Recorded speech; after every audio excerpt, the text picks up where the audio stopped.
Our first item of business will be the Cavalier property development concept.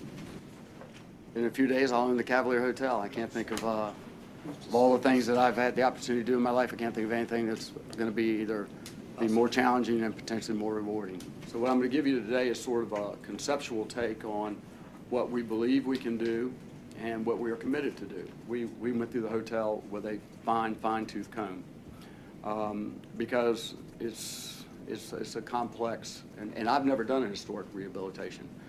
Hanbury gave us a report back, and many of you all have heard that that some of my comments, and I stand by those comments, and I'll show you, I'll be able to give you evidence of that in a few minutes, is that the hotel is in absolutely horrific condition.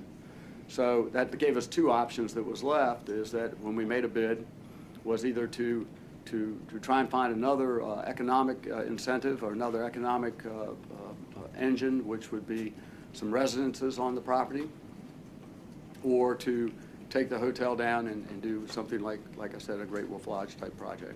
I can tell you to restore the old hotel, and we don't have an exact price, but I can tell you that it is at least $40 million, and we've been told to leave 20% in contingency for unknowns. We're looking for the continuing support of the city, as you all have offered, as well as the community support. The community support is critical, is as critical to me as the financial aspect of this.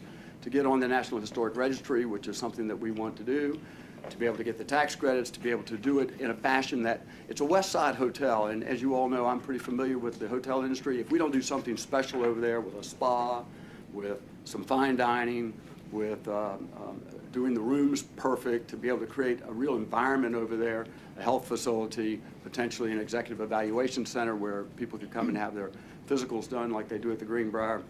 If we don't do that, a wedding venue like they used to have out on the lawn, if we don't do something like that, we have nothing more than a West Side hotel in an old building. So we know that it's got to be first class, and to do that, again, we need, of course, the support the city's offered and the continuing support from folks like Max Commission and others that have volunteered to help us, help us in the process. It really is a three-way partnership. So with that being said, if we don't get that, then of course we're stuck. we're stuck. We have $35 million invested, and we have to look at our other options. I can tell you here today, without any reservation, the last thing in the world I ever want to do, and I've said that all along, and I'm confident that I'm going to get the type of support that I need, or I wouldn't be here today, is be the guy that was known. I've been known for a lot of things, but tore down the old hotel. I don't want to be that guy.